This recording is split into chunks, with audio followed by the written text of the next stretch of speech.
c'est parti. Allez, je vais faire un petit test son en reprenant votre prénom, votre nom et votre fonction, s'il vous plaît. Donc, je m'appelle Mélanie Delaudier, née Duclois. Je suis donc médium. Alors, vous êtes médium, mais vous êtes devenu médium un petit peu par hasard, c'est-à-dire que vous ne vous y attendiez pas. Ouais, c'est ça, je m'y attendais pas du tout, donc c'était il y a 6 ans. Alors vous dites par hasard, bon voilà, vous savez comme moi, enfin en tout cas vous doutez que moi j'y crois plus au hasard. Mais oui, en fait c'est quand on a acheté avec mon époux une maison qui était habitée. Et ça fait vraiment comme dans les films. Enfin, moi qui étais complètement athée, je croyais pas du tout à ça, les médiums c'était des charlatans. Sauf que quand on vit des choses chez soi, on est bien obligé, voilà, on est confronté à ça, on est bien obligé. Et puis forcément on cherchait une explication parce que bon, des rideaux qui bougent, des bruits. Une fois j'ai même entendu quelqu'un qui parlait à mon fils, et là j'ai pris mon fils, je suis partie en courant. Je suis sortie de la maison, je suis partie en voiture, je savais pas où j'allais, mais voilà, ça paraît bête, mais voilà, c'est vraiment, des fois quand je vois des reportages ou des films, je me dis, oh bah dis donc, c'est du pipi de choc au-dessus de ce que nous on a eu. Mais voilà, et c'est ce qui a fait qu'en fait, je m'y suis un peu penchée, je me suis posé la question, je me suis dit, qu'est-ce qui est en train de m'arriver? Et en allant chercher un peu sur internet, sur un forum, j'ai trouvé d'une quelques explications, et de deux, je ressentais des choses à chaque photo qui défilait. Et comme voilà, j'avais l'impression de devenir folle, je suis allée voir mon médecin, j'ai aussi demandé conseil à une amie, et cette amie m'a dit, t'es médium. Alors, être médium, c'est le don de pouvoir rentrer en contact avec les défunts, c'est ça? Oui, c'est ça. La médiumnité, c'est la capacité d'avoir un contact avec les défunts. Alors, il y a différents types de médiums, on ne fonctionne pas tous de la même manière, mais moi je travaille en direct, entre guillemets, sur de la médiumnité pure. Et donc j'ai un contact visuel, mais aussi sensitif, hein, parfois il me faut ressentir les choses, et forcément auditif avec les défunts. Les gens viennent vous voir pour rentrer en contact avec quelqu'un de leur famille qu'ils ont perdu? Oui, les gens prennent contact pour réussir à contacter eux-mêmes un défunt qui leur était proche, un ami, un parent. Et c'est dans cette configuration-là que je travaille, dans l'accompagnement au deuil finalement. Comment ça fonctionne? Alors, comment ça fonctionne? Vous voulez dire comment la séance se déroule? Exactement. Alors en réalité, moi je prends contact, enfin la personne prend contact avec moi, je lui demande une photo du défunt parce que c'est sur ça beaucoup que je vais me concentrer. Alors un petit détail, souvent c'est sur les yeux, hein, donc voilà. Et puis je demande le nom, le prénom du défunt, sa date de naissance, de décès. Souvent, moi ce que j'utilise c'est le prénom et la photo, mais les autres éléments ça me sert vraiment à, entre guillemets, cadrer la séance et au maximum éviter que ce soit une autre entité, un autre défunt qui se manifeste. Bon, même si évidemment on n'est pas à l'abri d'eux, hein, on laisse une certaine porte ouverte finalement, et donc on peut se retrouver avec des messages d'autres défunts dans les séances, ça peut arriver. Comment ils rentrent en contact avec vous? Vous les entendez, vous les voyez? Oui, je vais dire 75% de mon travail c'est par l'audition, hein, donc c'est ce qu'on appelle la clairaudience. Donc ils me parlent. Alors ça c'est la plus grande partie du travail. Et puis après, comme je vous l'ai expliqué, ils me font ressentir certaines choses. Par exemple, je peux me sentir étranglée parce que il s'agit d'un étouffement, il s'agit d'un suicide par pendaison. Alors c'est pas toujours agréable, mais ça fait partie aussi de ma façon de percevoir les choses. Et puis il peut y avoir aussi de la clairvoyance, donc ça c'est aussi à chaque séance, où là je décris le défunt. Et il me montre ça, alors parfois il me montre aussi des petites scènes, vous savez, comme un petit film, ou alors une photo où je vois un instant présent, voilà, enfin un instant T, quoi. Voilà, ce qui me permet de donner des détails. Il arrive que le défunt ne souhaite pas rentrer en contact avec le monde réel? C'est assez rare, d'autant que moi je travaille sur rendez-vous avec les défunts. C'est-à-dire que moi je leur donne rendez-vous. Voilà, votre fille, votre frère m'a demandé de vous contacter tel jour à telle heure. Ça paraît bête, mais je fonctionne comme ça. Et donc je leur demande leur accord. Je travaille toujours dans le respect. Il m'est jamais arrivé qu'un défunt me dise non, je ne veux pas venir. Il m'est arrivé lors d'une séance de contact de groupe qu'un défunt n'ait pas voulu se manifester, et là je respecte tout à fait, j'insiste pas. Mais sinon, quand on est en demande de rendez-vous individuel, jusqu'à présent, j'ai pas eu de défunts qui ne viennent pas. D'ailleurs, souvent ils viennent à plusieurs. Vous comprenez que certaines personnes peuvent être sceptiques, n'y croient pas? Oui, complètement, puisque moi-même j'étais sceptique complètement, donc même réfractaire à tout ça il y a 6 ans. Pour moi c'était du charlatanisme pur et dur, ou alors de la tricherie, enfin voilà. Sauf que quand on le vit, on se dit ah ouais, en fait il y a des choses que je peux pas inventer. Des détails très très très très particuliers, je me souviens d'une fois, et il faut oser le dire à la personne en face, parce que je vais vous donner 2 exemples, vous allez me dire ouais, une dame, je lui disais écoutez, je suis désolée, je sais pas à quoi ça correspond, mais vous saurez peut-être, je vois un yaourt. Et la dame a ri, c'était pour sa grand-mère, elle me dit elle mangeait des yaourts toute la journée, elle adorait ça, c'était son plaisir. Faut oser dire je vois un yaourt, ça paraît ridicule et voilà, ça n'a pas forcément de sens. Et une autre dame où je lui dis écoutez, je comprends pas, j'ai le mot saumon, un saumon. Pareil, c'est débile, à quoi, enfin ça n'a pas de sens, à quoi ça peut correspondre. Et la dame m'a fondu en larmes, d'ailleurs c'était une dame du Québec, voilà, j'ai des gens de très très loin. Et elle me dit, oui, hier je parlais donc de mon papa, parce que c'était une séance pour son papa. Et elle donnait l'exemple en parlant enfin elle demandait en fait que son père lui donne l'autorisation de quelque chose, et elle disait je suis comme un saumon qui sort et qui rentre dans l'eau, et son papa est passé par moi en me disant j'ai entendu cette expression du saumon, et elle a eu sa réponse finalement. Voilà.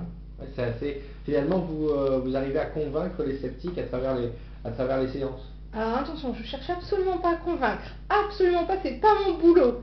Si ça les convainc, mais tant mieux, je suis ravie, parce que je suis tellement contente de partager ce que je vis maintenant avec l'autre côté, avec l'autre côté du miroir, mais c'est pas mon travail. Moi vraiment mon travail c'est d'accompagner les proches ou les familles qui sont en situation de deuil ou qui veulent comprendre, qui ont besoin de partager des choses encore avec leurs défunts. Je cherche pas à convaincre. Voilà. Même si parfois dans les conférences, il y a des gens qui essayent de comprendre en fait. Je pense que c'est surtout ça. Mais moi je ne cherche pas à convaincre. Maintenant, oui, si mes vidéos aident à... Là j'ai une dame qui m'a dit encore hier, j'y croyais pas du tout. Elle dit je sais même pas comment je suis tombée sur vos vidéos, mais vous me mettez le doute. Tant mieux.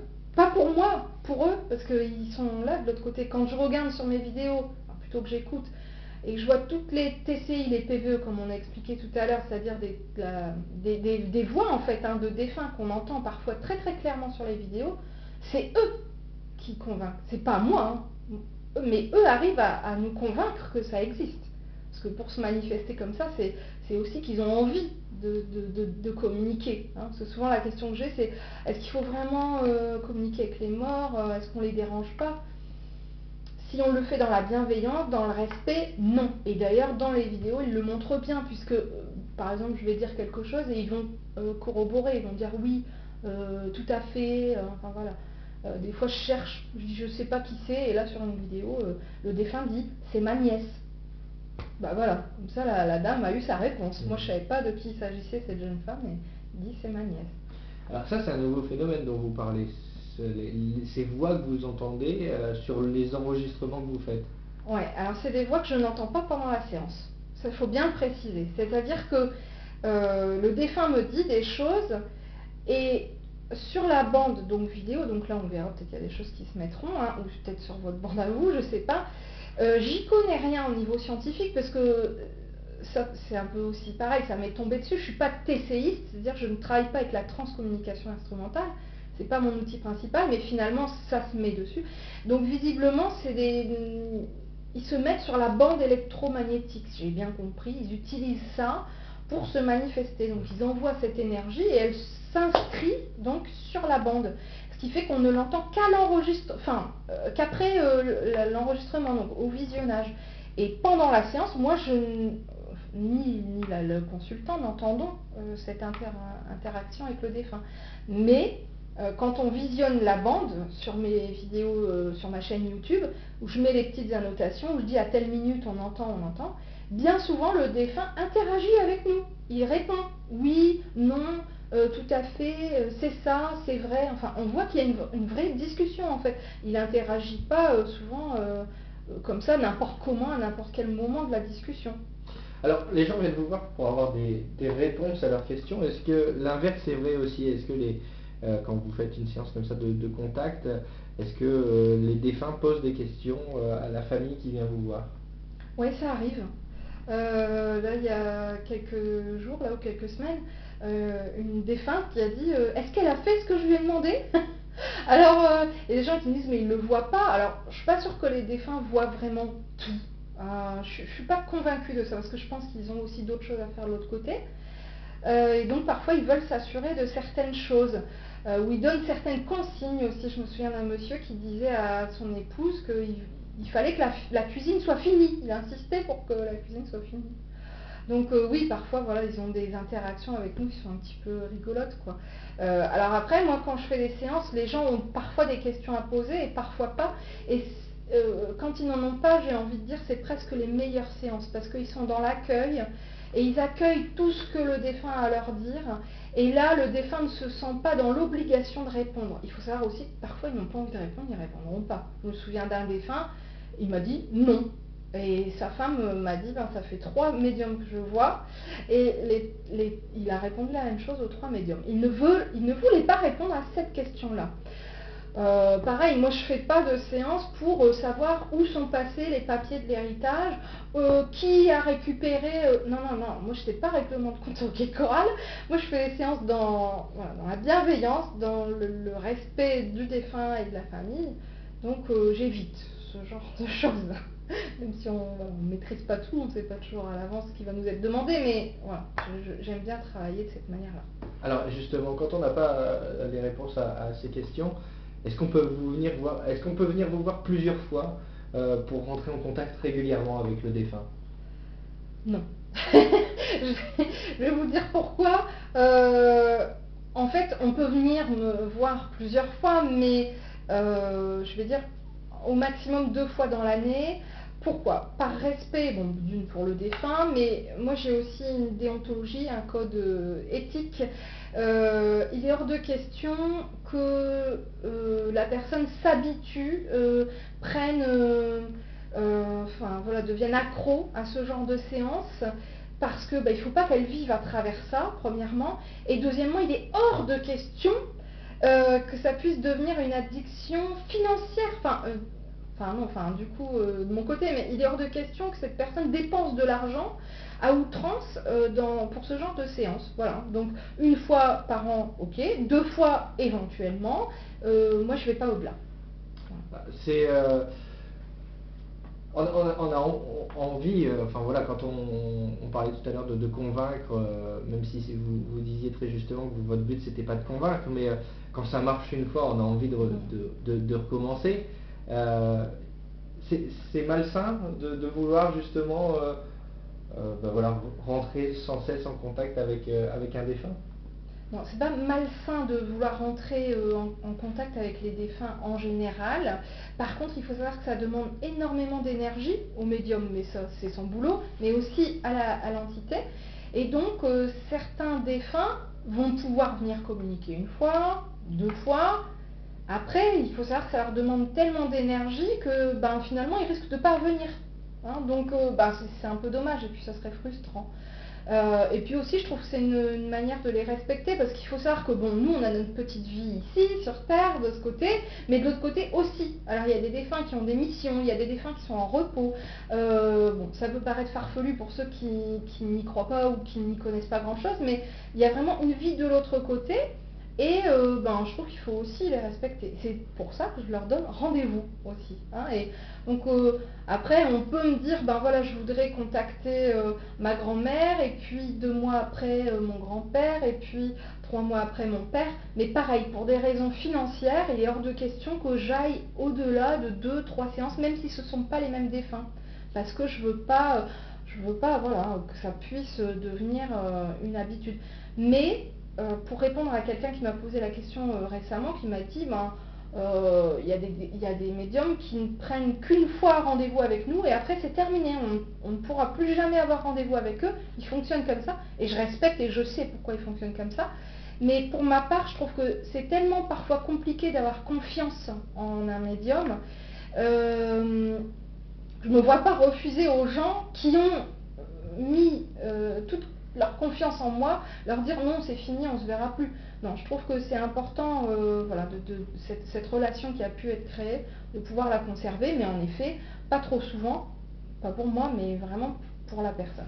D'autant que vous êtes confronté à un problème d'agenda. Oui, oui, alors ça rajoute aussi, c'est ce qui fait que naturellement les gens n'arrivent pas à reprendre contact, enfin rendez-vous rapidement avec moi, parce que si la personne a un rendez-vous aujourd'hui avec moi, mon agenda étant bien souvent chargé sur les 6 mois suivants, elle n'aura pas de rendez-vous avant 6 mois. Donc dans tous les cas, voilà, on arrive quand même à ce timing des 2 fois par an maximum. Ce qui prouve quand même qu'il y a des sceptiques, mais il y a beaucoup de personnes qui y croient. J'ose l'espérer. Après, comme je vous disais, moi je suis pas là pour convaincre. J'ai moi-même été sceptique pendant 30 ans. Alors forcément, voilà, alors là, je respecte tout à fait les gens qui me disent qu'ils n'y croient pas, qui ont des doutes. Aucun souci avec ça. Mais c'est vrai que alors peut-être que c'est parce que je baigne dedans maintenant, mais j'ai vraiment cette impression qu'on est en train de s'ouvrir un petit peu. Et puis merci à monsieur Stéphane Alix et puis son livre Le Test, parce que ça a permis, je pense, à ouvrir au plus grand monde, au plus grand nombre, c'était joli ce lapsus, le monde de l'invisible, parce que c'est un grand journaliste qui a permis par son bouquin de mettre en avant, de mettre en lumière non seulement les médiums, mais aussi cette possibilité réelle de communiquer avec l'au-delà. Et en ça, j'ai l'impression, j'espère, mais j'ai vraiment cette impression qu'on va, nous, médiums, devenir un petit peu plus crédibles. Alors je vais vous poser une dernière question en lien avec la première, où vous nous expliquiez que ça vous est tombé dessus alors que vous ne vous y attendiez pas. Et finalement, ce don vous a fait tout plaquer pour en faire votre métier. Oui, alors c'est vrai que j'utilise pas forcément ce terme don, parce que je ne sais pas si on me l'a vraiment donné. Bon, quand on est dans ce milieu, on sait que c'est un choix d'incarnation. Bon bref, je ne vais pas vous donner des détails là-dessus, mais puis je pense que en fait, quand j'y réfléchis bien, je ne suis pas médium depuis mes 30 ans. Quand j'ai pris du recul, j'ai compris que certaines choses m'étaient arrivées étant jeune, que je ne comprenais pas à l'époque, et maintenant je sais mettre des mots là-dessus. Donc, mais voilà, bon, ça c'était pour le petit terme que j'évite d'utiliser. Disons que j'ai décidé de développer certaines capacités. Voilà, on ne peut pas tous être médium, mais on peut tous avoir des ressentis, ça c'est clair. Donc oui, en effet, j'étais éducatrice spécialisée, formatrice, jusqu'à décembre 2015. Alors je faisais en parallèle, voilà, quelques séances, et puis en 2015 un peu plus. Et puis il a fallu faire un choix, et en effet j'ai tout plaqué pour ça, et je ne le regrette pas parce que je m'épanouis totalement là-dedans. Et on me le rend bien, parce que les gens sont vraiment chouettes, quoi. Ils sont contents de me suivre, et c'est très plaisant aussi d'avoir leur retour.